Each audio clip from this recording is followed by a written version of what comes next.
सिद्धेभ्यः ॐ नमः। सिद्धेभ्यः ॐ नमः। सिद्धेभ्यः नमो अरिहन्ताणम् नमो सिद्धाणं नमो आयर्याणं नमो उवच्छायाणं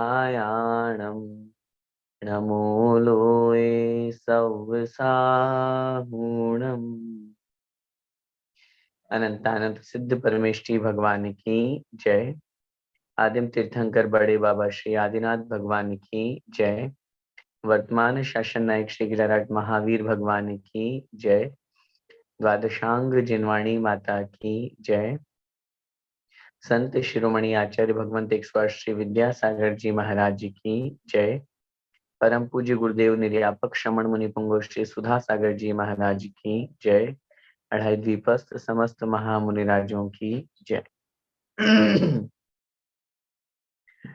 श्रमण संस्कृति सिद्धांत प्रवेशिका भाग 1 का हमारा स्वाध्याय चल रहा है, जिसमें हम विभिन्न विषयों को जान रहे हैं। और विगत कक्षाओं में हमने नमोकार मंत्र के बारे में, चत्तारी दंडक के बारे में, तीर्थंकर के बारे में बहुत अच्छी तरह से विषय समझा था। पिछली कक्षा में हमने जो 5वां चैप्टर है तीर्थंकर, उनके बारे में बहुत ऐसी विशेष जानकारियां जो निश्चित रूप से बहुत सुंदर और बहुत हमारे लिए उपयोगी थी। कुछ ऐसी नई बातें जो हमने बचपन में सुनी तो थी, लेकिन उनका सही उपयोग या उनका सही दृष्टिकोण क्या था वो हमने यहाँ पर समझा था। आइए अब हम आगे बात बढ़ाते हैं। पार्ट 6 चैप्टर 6 तीर्थंकर आदिनाथ। हमने पिछले चैप्टर में 24 तीर्थंकर के बारे में पढ़ा था। अब उन 24 तीर्थंकर में सबसे पहले तीर्थंकर आदिनाथ भगवान। अब वो आदिनाथ भगवान कौन थे, कब हुए, क्या उनके निमित्त से धर्म का प्रवर्तन हुआ, उन्होंने क्या किया क्या नहीं किया, उनके माध्यम से कैसे धर्म की प्रभावना हुई, कैसे वो तीर्थंकर बने, इन सब बातों का वर्णन इस पाठ में है। आइए हम प्रारंभ करते हैं।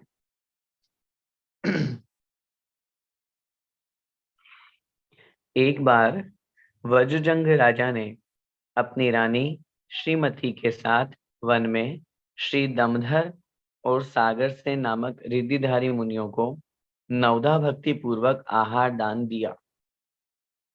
ये प्रसंग चल रहा है आदिनाथ भगवान का पूर्व पर्याय का।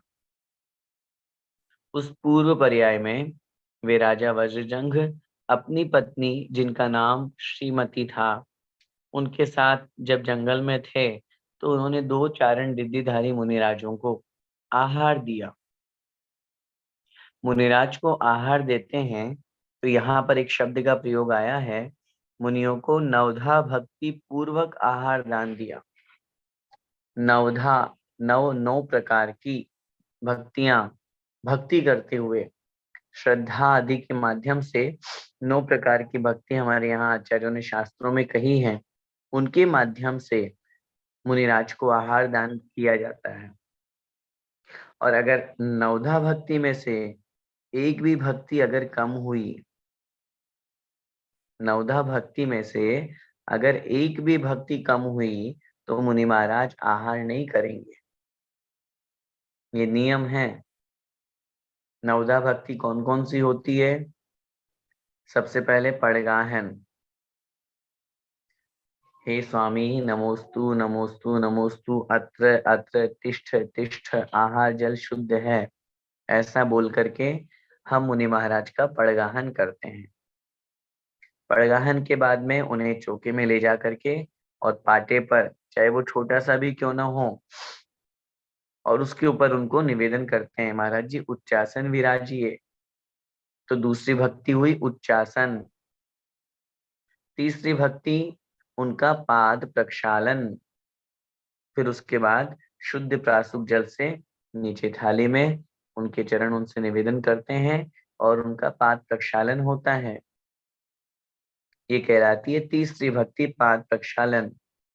उसके बाद फिर उन मुनि महाराज की अष्ट द्रव्यों से पूजन की जाती है। जल, चंदन, अक्षत, पुष्प, नैवेद्य, दीप, धूप और फल, और इन सबको मिला देने से बन गया अर्घ्य। इनके माध्यम से उन मुनि महाराज की पूजन होती है। और ये हो गई चौथी भक्ति। पूजन के बाद फिर पांचवी भक्ति है जिसका नाम है नमोस्तु। मुनि महाराज को हाथ जोड़ करके नमोस्तु किया जाता है। ये हो गई 5 भक्तियां। फिर इसके बाद में मन शुद्धि, वचन शुद्धि, काय शुद्धि, आहार जल शुद्ध है, ऐसा बोल करके और फिर उनको निवेदन किया जाता है, महाराज मुद्रा छोड़ करके अंजलि बना करके आहार ग्रहण कीजिए। तो ये कहलाती है नवधा भक्ति। तो उन्होंने क्या किया, उन दोनों मुनि महाराज की नवधा भक्ति करते हुए उनको आहार दिया। वहीं पर मतिवर नामक मंत्री, आनंद नाम का पुरोहित, धनमित्र नाम का सेठ और अकंपन सेनापति के साथ नेवला, सिंह, वानर और शूकर, ये 4 तिर्यंच पशु भी भक्तिभाव पूर्वक आहारचर्या देख रहे थे। आहार तो दे रहे थे राजा और रानी, उनके साथ में मंत्री भी था जिसका नाम मतिवर। इनका नाम इसलिए हमको स्मरण रखना है क्योंकि आगे जाकर के ये सब परिवार के बनेंगे।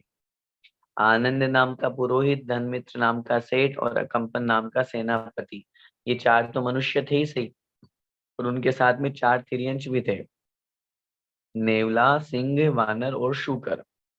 वानर माने बंदर। और बड़े भक्तिभाव पूर्वक ये मुनि महाराज का आहार देख रहे थे। देखिए 3 चीजें होती हैं, कृत, कारित और अनुमोदना। कृत, कारित, अनुमोदना। अब इन 3 चीजों में स्वयं करना, स्वयं करने पर समर्थ नहीं होने पर दूसरे से कराना, और दोनों में समर्थ नहीं होने पर जो कोई कर रहा है उसकी अनुमोदना करना। ये चारों जीव तिर्यंच होते हुए भी अनुमोदना कर रहे हैं और अनुमोदना करके महान पुण्य का बंध करते हैं। अनुमोदना में भी कितना पुण्य है। हम कहीं पर जाएं और वहां मुनि महाराज हो तो हमारा कर्तव्य क्या है, हम शीघ्रातिशीघ्र शुद्ध वस्त्र पहन करके उनको आहार दें। नहीं दे पा रहे हैं तो कम से कम उनका आहार देख करके अनुमोदना तो करें, मुनि महाराज का निरंतर आहार हो। और बड़े भक्तिभाव से वो आहारचर्या मुनिराज की देख रहे थे। आहारचर्या के बाद मुनिराज ने सभी के लिए धर्मोपदेश दिया, और धर्मोपदेश सुनने के बाद राजा ने अपने एवं अन्य सभी के भव भवांतर के विषय में पूछा। महाराज, हम इस भव में जो इस पर्याय को प्राप्त किए इसके पीछे क्या लॉजिक है, पहले हम कहाँ थे, क्या स्थिति थी। तब मुनिराज बोले कि राजन, इस भव से 8वें भव में आप प्रथम तीर्थंकर आदिनाथ बनेंगे। सोचिए, मुनि महाराज अवधि ज्ञानी थे, रिद्धिधारी मुनि महाराज थे। उन्होंने उस ज्ञान के बल से जान लिया कि आज के बाद, इस भव के बाद 8वें भव में आप प्रथम तीर्थंकर श्री ऋषभदेव बनेंगे। इस भव से लगाएंगे 8वां भव। और ये रानी का जीव जो आपके साथ में है, ये राजा श्रेयांश होगा। कौन राजा श्रेयांश? जिन्होंने उन्हीं आदिनाथ भगवान को प्रथम आहार दिया। और ये जो पुरोहित आदि हैं, ये आपके पुत्र बनेंगे आगे जाकर के। इतना सुनते ही सभी जीव अत्यंत हर्षित हुए और अपना शेष जीवन धर्ममय व्यतीत करने लगे। जब हमारे बारे में, हमारे फ्यूचर के बारे में कहो या हमारे पास्ट के बारे में कहो, अगर कोई अच्छी बात धर्म रूप में कोई अच्छी बात आती है सामने, तो उसके बाद फिर हमारा जीवन और परिवर्तित हो जाता है और अच्छा लगने लगता है। आगे, अब ये उस भव की बात आ गई जिसमें हम ये तीर्थंकर बन रहे हैं। हुंडाओ सर्पिणी काल के तृतीय काल के अंत में अयोध्या नगरी के राजा अंतिम कुलकर नाभिराय एवं उनकी पत्नी मरु देवी के यहाँ चैत्र कृष्णा नवमी के दिन बालक आदि कुमार का जन्म हुआ। अब यहाँ एक शब्द आया है हुंडाओ सर्पिणी के तृतीय काल। इट मीन्स काल दो प्रकार के होते हैं, उत्सर्पिणी और अवसर्पिणी। उत्सर्पिणी जिसमें निरंतर आयु, यश, धन, वैभव, इनमें निरंतर वृद्धि होती रहती है, उत्तरोत्तर, पहले से ज्यादा ज्यादा ज्यादा। और अवसर्पिणी होती है जिसमें निरंतर इन चीजों में कमी कमी होती रहती है, आयु में, हाइट में, सुख में, वैभव में, यश में, इन सब में। और अभी अवसर्पिणी काल चल रहा है। इस अवसर्पिणी में भी एक आता है, असंख्यात वर्षों के बीत जाने के बाद में एक हुंडाओ काल आता है। इसकी क्या विशेषता होती है? इस हुंडाओ काल की विशेषता होती है कि यहाँ कुछ घटनाएं विचित्र होती हैं। ऐसी घटनाएं जो होनी तो नहीं चाहिए लेकिन काल के प्रभाव से हो जाया करती है। उन्होंने उत्तर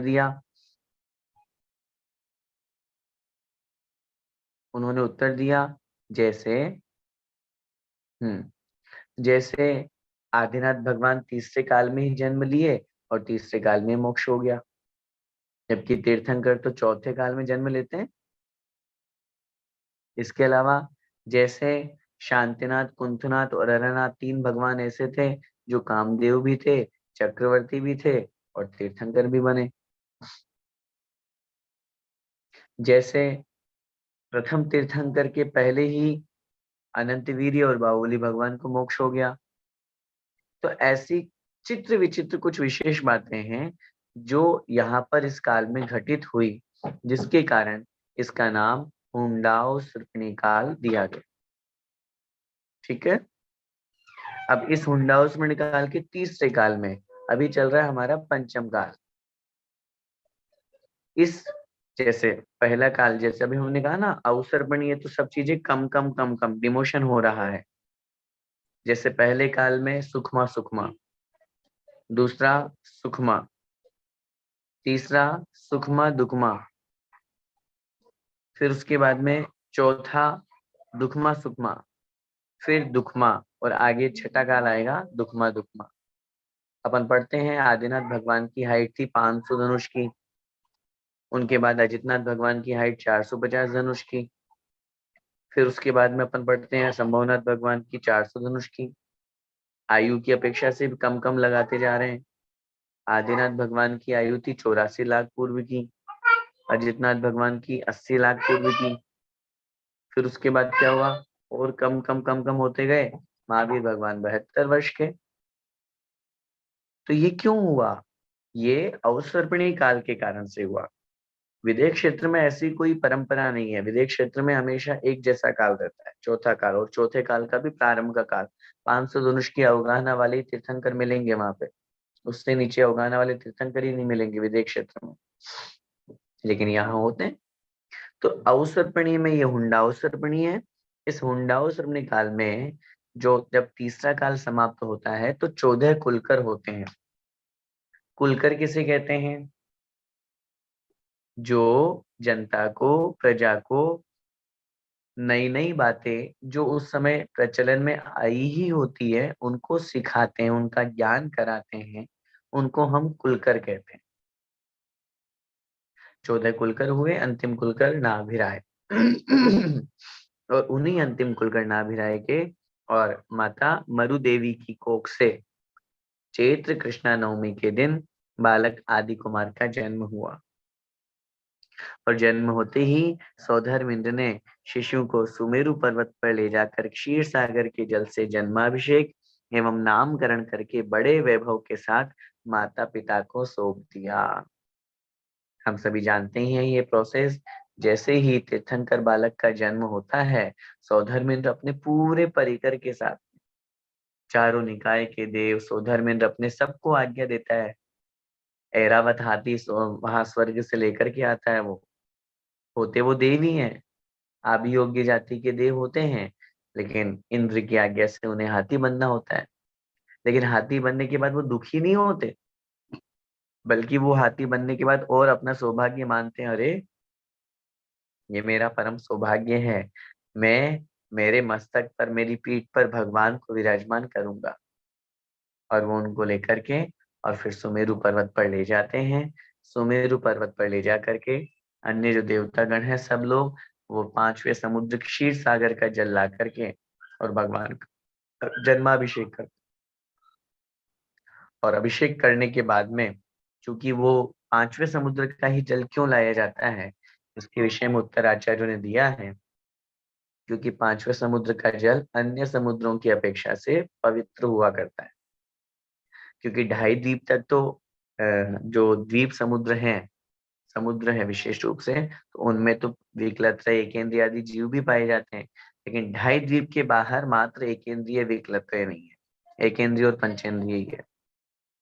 और वो क्षीर सागर, क्षीर का मतलब होता है दूध, दूध के समान जिसका रंग हो, स्वच्छ हो, सुंदर हो, साफ हो, ऐसा निर्मल जल, उसके माध्यम से भगवान का अभिषेक होता है। दूध मत समझ लेना, हाँ, नहीं तो वहां दूध का समुद्र बना हुआ नहीं है। तो ऐसे तो फिर आगे आप पढ़ोगे तो घृतवर्त समुद्र भी होता है। हाँ, तो वहां घी थोड़ी ना भरा हुआ है समुद्र में।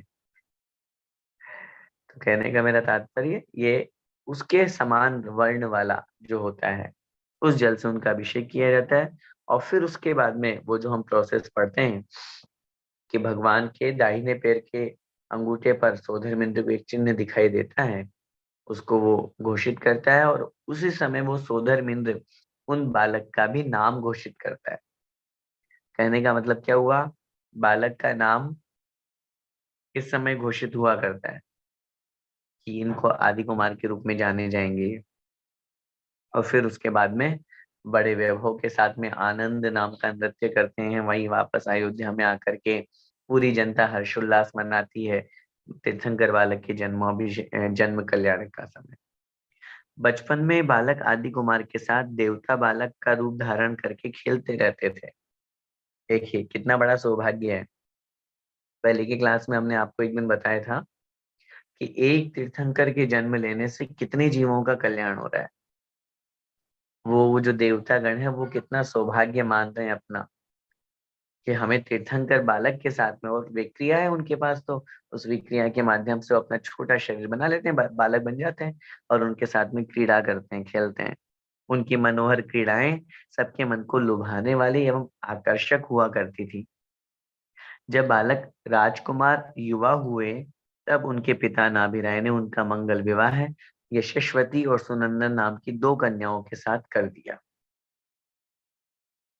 जब बालक आदि कुमार बड़े हुए, युवराज हो गए, तब उन्होंने दो कन्याएं, यशस्वती और सुनंदा, यशस्वती का दूसरा नाम नंदा भी है, तो नंदा और सुनंदा भी कहा जाता है। बाकी ये दो कन्याओं के साथ उनका विवाह किया। रानी यशस्वती ने भरत चक्रवर्ती आदि 100 पुत्रों सहित ब्राह्मी को एवं सुनंदा ने बाहुबली और सुंदरी को जन्म दिया। इसका मतलब भगवान आदिनाथ के 101 पुत्र और 2 पुत्रियां थी, कुल 103 हुए।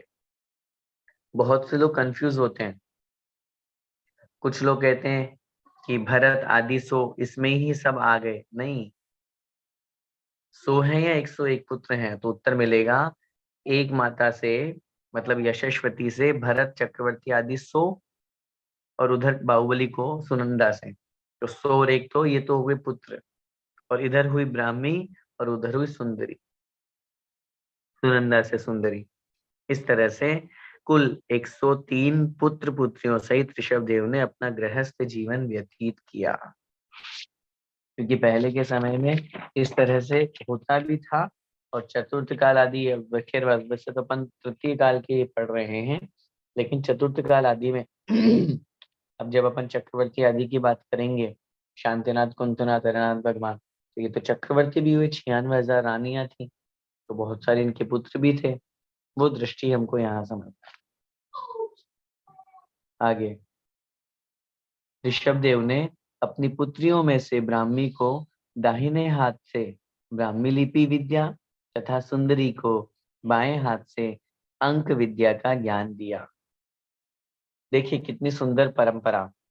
इस पैराग्राफ को पढ़ करके हमें भारतीय संस्कृति के उस इतिहास का स्मरण करके और गौरव महसूस करना चाहिए कि हम कितने बड़े सौभाग्यशाली हैं।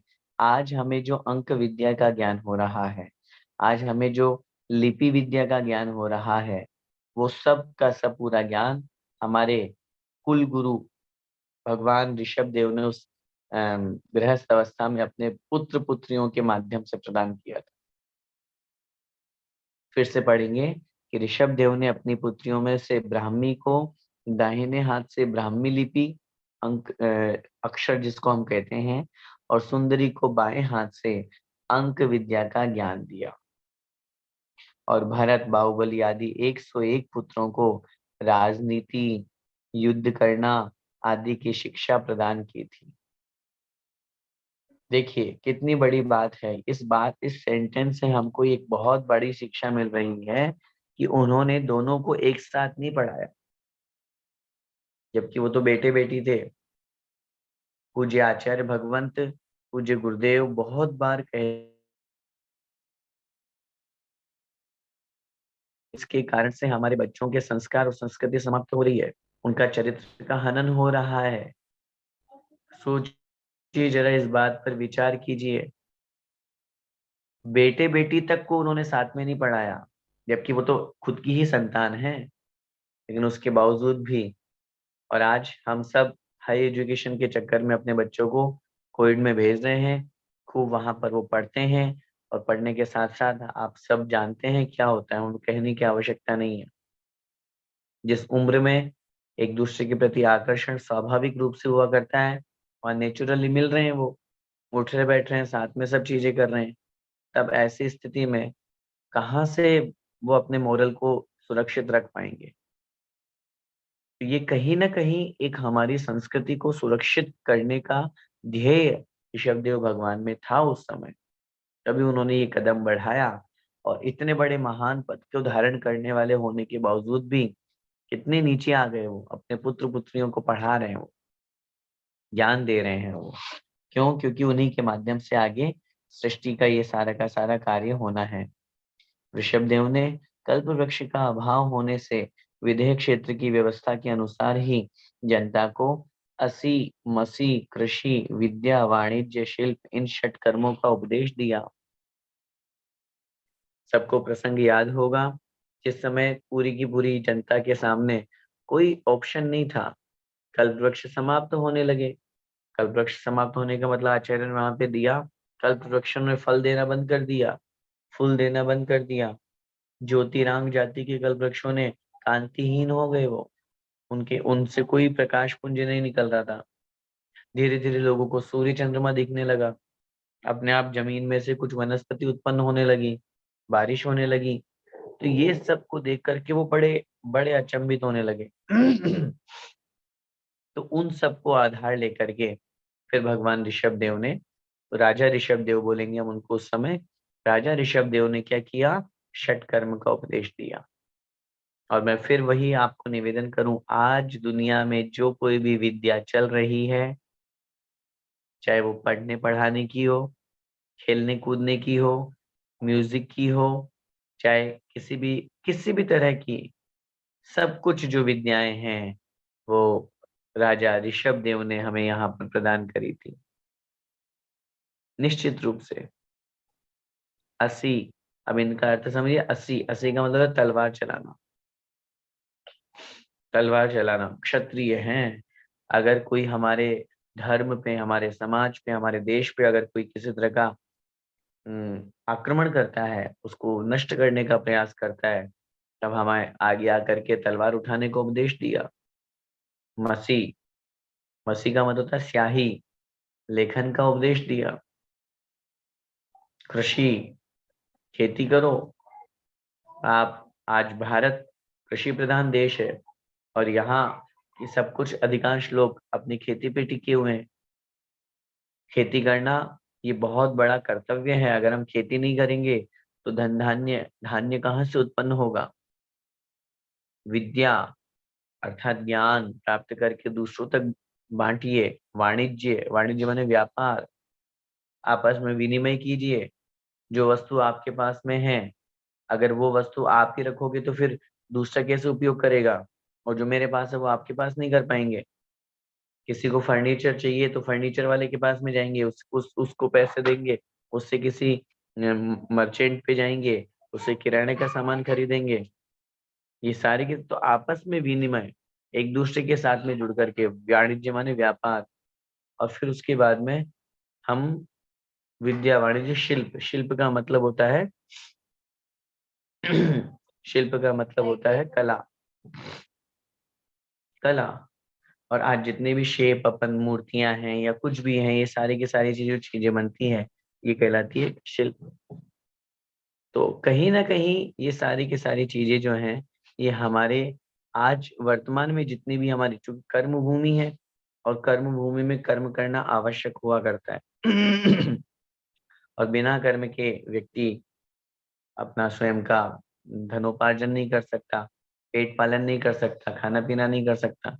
तो इसलिए ये षटकर्म जो है, आज जितना है जो कुछ भी है, मैं फिर निवेदन कर, चाहे भारत में हो, चाहे दुबई में हो, चाहे जीसे से कोई कहीं पे भी हो, कतार में कोई भी हो, सबको कोई ना कोई कला का ज्ञान है, प्रतिभा है। ये उसी के माध्यम से हम पूरा का पूरा सब जगह विश्व में ये सब क्रियाएं आदि करते हैं। तो ये षट कर्म के उपदेश कहलाते हैं। एक दिन नीलांजना को की नृत्य करते समय उसकी मृत्यु हो जाने पर उन्हें वैराग्य हो गया। हम सभी जानते हैं, जन्म दिवस का महोत्सव मनाया जा रहा था। 83 लाख पूर्व की आयु निकल चुकी थी। 84 लाख पूर्व में से 83 लाख पूर्व की आयु समाप्त हो चुकी थी। सौधर्मेंद्र को बड़ा चिंता हुआ, बड़ा विकल्प हुआ। तब उसने एक ऐसी देवी को सामने प्रस्तुत किया जिसकी आयु बहुत थोड़ी थी, और उसके साथ में उसने एक ऐसी देवी को भी तैयार किया कि वही सेम ड्रेस, क्योंकि विक्रिया तो एक जैसी बना ही सकते हैं, उसमें तो कोई आपत्ति है ही नहीं। तो वही सारा का सारा कि जैसे उसकी मृत्यु होगी, क्योंकि देवों का शरीर जो होता है, देव देवियों का मरणोपरांत कपूर की भांति उड़ जाता है। इस वजह से वो उन्होंने पूरी की पूरी वो प्लानिंग करके कि जैसे उसका मरण होगा, दूसरी देवी वहां तुरंत प्रकट होकर के और नृत्य करने लगी। सामान्य जनता को तो ये दृश्य समझ में ही नहीं आया, पलक झपकते ही होता है ये खेल तो। लेकिन राजा ऋषभ देव को ये दृश्य समझ में आ गया, और उन्हें वो देखा, अरे मृत्यु भी हुआ करती है जीव की, और मैं क्या कर रहा हूँ यहाँ पे, मुझे तो आत्म कल्याण करना है। और ये सारा का सारा विषय सामने आया और उन्हें वैराग्य हो गया। तदनंतर संपूर्ण कार्यभार अपने पुत्रों को सौंपकर सिद्धार्थ वन में जाकर 4000 राजाओं के साथ चैत्र कृष्णा नवमी के दिन दिगंबर जिन दीक्षा धारण कर ली। उसी दिन निकल गए, क्योंकि जन्म दिवस का महोत्सव मनाया जा रहा था। वैराग्य हुआ, तुरंत सबको बुला करके राजपाट छोड़ा, सबको बंटवारा किया और चले गए स्वयं वन में दिगंबर दीक्षा धारण की। और दिगंबर मुद्रा, जिन मुद्रा धारण करने के 6 महीने बाद प्रथम आहार हेतु निकले। कब निकले? 6 महीने बाद। 6 महीने तक का तो उन्होंने ध्यान योग ही बना लिया था, नियम ही बना लिया था कि 6 महीने तक तो मुझे कुछ भी नहीं खाना पीना, बस आत्म ध्यान में लीन हो गए, बैठ गए। और जब 6 महीने बाद आहार चर्या के लिए निकले, तब क्या हुआ? परंतु नवदा भक्ति को जानने वाले न होने से 7 माह तक आहार नहीं मिला। बाद में राजा श्रेयांस ने उनको आहार दिया। क्यों नवदा भक्ति को कोई जानने वाले क्यों नहीं थे? उत्तर, अरे भोग भूमि चल रही थी, प्रथम तीर्थंकर थे, पहले तीर्थंकर थे। तो भोग भूमि में कौन, जब उनके होने के पहले कोई मुनिराज ही नहीं थे। भोग भूमि में किन्हीं मुनि महाराज को आहार नहीं दिया जाता, भोग भूमि की जीव कभी नहीं देते। तो किसी को नॉलेज ही नहीं थी, किसी को ज्ञान ही नहीं था कि आहार कैसे दिया जाता है। फिर वो सारा का सारा प्रसंग हुआ। जो राजा, वो वहां श्रीमती जो उसकी पत्नी बनी थी, वही तो राजा श्रेयांस बने। तो उन राजा श्रेयांस को फिर अपना जाति स्मरण हुआ। अरे ये तो वो मुनि महाराज हैं, ये ऐसे मुनि महाराज हैं। तो इन्होंने जैसे इनको आहार दिया गया था, तो ऐसे ही उनको ये सारा का सारा ज्ञान हुआ। तो इसके माध्यम से उन्होंने फिर नवदा भक्ति से उनको आहार दिया राजा श्रेयांस ने। 1000 वर्ष तक कठोर तपस्या करने के बाद एक दिन पुरिमताल वन में अशोक वृक्ष के नीचे फाल्गुन कृष्ण एकादशी के दिन उन्होंने केवल ज्ञान प्राप्त किया। 1000 साल तक उन्होंने कठोर साधना की, उसका ये परिणाम उन्हें केवल ज्ञान की प्राप्ति हुई। देवों ने आकर कैवल्य प्राप्ति का उत्सव किया, अर्थात केवल ज्ञान कल्याणक मनाया, और सौधर्मिंद्र की आज्ञा से कुबेर ने समोह शरण की रचना की। देखिए, समोह शरण की रचना कौन करता है? सौधर्मिंद्र करते हैं, कुबेर करता है, लेकिन किसके माध्यम से? सौधर्मिंद्र की आज्ञा से।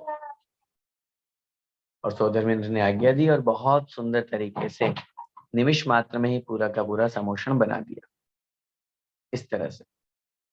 फिर उसके बाद में क्या हुआ? उस समोषण में वृषभ सेन आदि 84 गणधर, 84,000 मुनि महाराज, 3,50,000 ब्राह्मी सुंदरी आदि आरिकाएं। प्रसंग आप पूरा पढ़ेंगे। आदि पुराण ग्रंथ, आदि पुराण के 2 भाग हैं। ये तो बहुत संक्षेप है, बहुत बहुत बहुत संक्षेप है। आप पढ़िए ब्राह्मी सुंदरी का जीवन चरित्र। उन्होंने जब पिता ने विवाह का प्रस्ताव सामने रखा, उन्होंने स्पष्ट मना कर दिया, नहीं पिताजी, हम विवाह नहीं करेंगे। उनसे पूछा ऐसा क्यों? बोले ये लोक व्यवहार हुआ करता है कि बेटी का जो पिता होता है वो दामाद के सामने झुकता है। बेटी देते समय उसके हाथ जुड़े हुए रहते हैं कि मेरी बेटी की सुरक्षा करना, मेरी बेटी का ध्यान रखना। उन्होंने कहा नहीं, हम अपने पिता का सर नहीं झुकने देंगे। हम अपने पिता झुकने नहीं देने का मतलब कोई अभिमान नहीं था, अहंकार नहीं था, लेकिन एक सम्मान था कि नहीं, हमारी वजह से हमारे पिता क्यों झुकेंगे, ये तो तीर्थंकर बनने वाले हैं। और जब ये उस मोक्ष मार्ग पर आगे बढ़ रहे हैं तो फिर हम क्यों पीछे हटेंगे। और उन्होंने आजीवन ब्रह्मचर्य व्रत लेकर के आर्य का दीक्षा धारण की। 3 लाख श्रावक, 5 लाख श्राविकाएं थी। सोचिए कितने जीवों ने कल्याण किया वहां पर प्रभु के चरणों में, समोषण में। इसलिए मैं बार बार फिर कह रहा हूँ, पहले भी विषय आया था तब भी मैंने कहा था, एक तीर्थंकर के निमित्त से असंख्यात भव्य जीवों का कल्याण होता है। एक तीर्थंकर के निमित्त से सोचिए जरा, तो ये बहुत बड़ी बात है। भगवान ने 1000 वर्ष कम 1 लाख पूर्व तक दिव्य ध्वनि के माध्यम से सप्त तत्व का, 9 पदार्थ का, षड द्रव्य आदि का यथार्थ वर्णन कर जिन धर्म के सिद्धांतों का प्रचार प्रसार किया। क्योंकि 83 लाख पूर्व की अवस्था में उन्होंने वैराग्य लिए, दीक्षा लिए। 84 लाख पूर्व की उनकी आयु थी। 1000 साल तक उन्होंने तप किया। तो 1000 वर्ष कम 1 लाख पूर्व तक उन्होंने धर्मोपदेश दिया। ये 1 लाख पूर्व कितना होता है? 84 लाख वर्षों का एक पूर्वांग होता है। 84 लाख वर्षों का एक पूर्वांग होता है और 84 लाख पूर्वांगों का एक पूर्व होता है। इट मीन्स, इसका मतलब ये है 84 लाख वर्ष को 84 लाख से गुणा करेंगे तो एक पूर्व आएगा। ये आएगा आपका 7056 के आगे 10 टाइम्स 0, ये होता है एक पूर्व।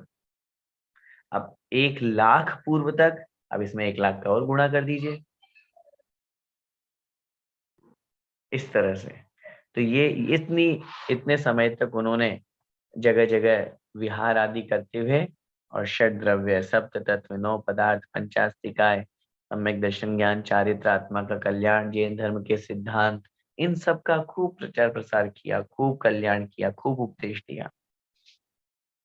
मोक्ष जाने के कुछ समय पूर्व विश्व में सुख शांति की स्थापना करते हुए 10,000 केवल ज्ञानियों के साथ कैलाश पर्वत से माघ कृष्णा चतुर्दशी के दिन संपूर्ण कर्मों को नष्ट करके निर्वाण पद को प्राप्त कर लिया। मोक्ष का प्राप्ति किया इन्होंने माघ कृष्णा चतुर्दशी के दिन 10,000 केवल ज्ञानियों के साथ। 10,000 केवल ज्ञानी मतलब अब इनके समोषण में इतने सारे जो मुनि महाराज थे, उन सबको केवल ज्ञान की प्राप्ति हुई। उस केवल ज्ञान की प्राप्ति के माध्यम से उन्होंने खुद का तो कल्याण किया ही किया, भगवान ऋषभ देव ने उनके निमित्त से 10,000 केवल ज्ञानी हो गए। और ये तो केवल उन उस समय जो उनके साथ में थे उनकी काउंटिंग है। उसके बाद में या उनके पहले जितने मुनि महाराज मोक्ष चले गए, ऐसे महान हमारे भगवान ऋषभ देव इतने महान हैं। और उनके बारे में अपन ने इस पाठ में पढ़ा। बहुत संक्षेप में यहाँ पर भगवान ऋषभ देव के बारे में कहा गया है। बहुत सी बातें संक्षेप होने के बावजूद भी हमारे लिए नई थी। तो निश्चित रूप से इस पाठ के माध्यम से हमें बहुत कुछ ज्ञान हुआ है।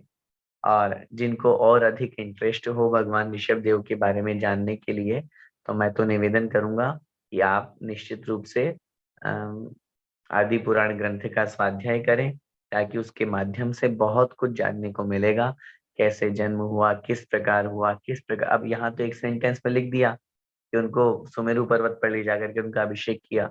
अब वो जो वर्णन हम पढ़ेंगे, कैसे लेकर के गए सुमेरु पर्वत पर, कौन कौन गए थे, किस प्रकार गए थे, कैसे उत्सव वाद्य यंत्र बजाते हुए सब उनके माध्यम से गए थे, तो निश्चित रूप से एक हमारे सम्यक दर्शन में विशुद्धि बढ़ती है, ज्ञान भी बढ़ता है, और तद्रूप श्रद्धान भी हमारा और अधिक दृढ़ होता है, मजबूत होता है।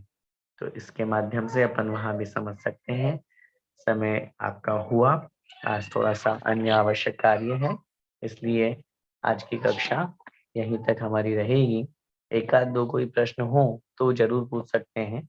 ज्यादा शंका समाधान वाला सेशन आज नहीं, फिर नेक्स्ट क्लास में अपन करेंगे। बोले आदिनाथ भगवान की जय।